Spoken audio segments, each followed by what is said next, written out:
ربنا ظلمنا أنفسنا وإن لم تغفر لنا وترحمنا لنكونن من الخاسرين সবাই পড়েন আমার সাথে রব্বানা যালামনা আনফুসানা ওয়া ইন লাম তাগফির লানা ওয়া তারহামনা লানাকুনান্না মিনাল খাসিরিন।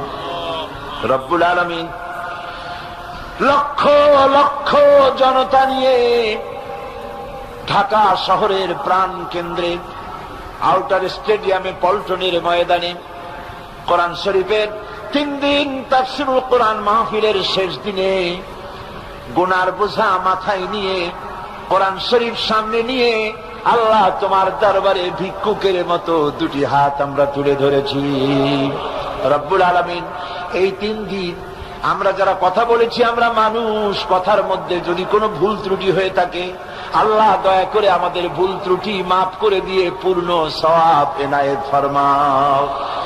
রব্বুল আলামিন তুমি দয়া করে এই 3 দিনের মাহফিলে যত সওয়াব দান করবা মেহেরবানি করে তা হাদিয়া স্বরূপ আমাদের বিশ্বনবী কিয়ামতে আমাদের সুপারিশকারী আমাদের প্রিয় নবী রাহমাতুল লিল আলামিন জনাবে মুহাম্মদ রাসূলুল্লাহ সাল্লাল্লাহু আলাইহি ওয়াসাল্লামের রূহ মুবারকে পৌঁছায়া দাও।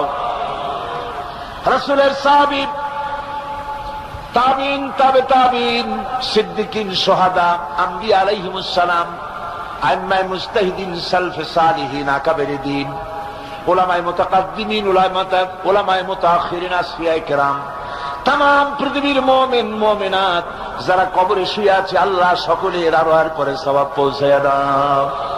রব্বুল আলামিন আজকের এই মাহফিলে আমরা লক্ষ লক্ষ মানুষ তোমার দরবারে হাত তুলে আমাদের আব্বা জানের কথা মনে পড়ে গেল। আমরা যারা আমাদের বাপ হারাইছি, আমাদের মামুনদের মধ্য থেকে ভাইদের মধ্য থেকে আমরা যারা বাপ হারাইছি, আল্লাহ তুমি দয়া করে আমাদের বাপজানের কবরটাকে জান্নাতের টুকরা বানাইয়া দিও। আয় আল্লাহ তাআলা আমাদেরকে বড় করার জন্য মানুষ করার জন্য কত স্বপ্ন দেখতো, কত কষ্ট করত। ওই বাপজান চলে গেল, আর তো কেউ নাম ধরে ডাকে না, আর তো কেউ মাথায় পিঠে হাত বুলায় না। আল্লাহ বাপজান যার বিদায় হয়ে গেল, বাবুদ গো কবরটাকে জান্নাতের টুকরা বানাইয়া দাও। আয় আল্লাহ তাআলা আমাদের জনম দুঃখিনী মা, একটা অক্ষর মা, আর মনে হয় যেন তামাম পৃথিবীর সমস্ত মধু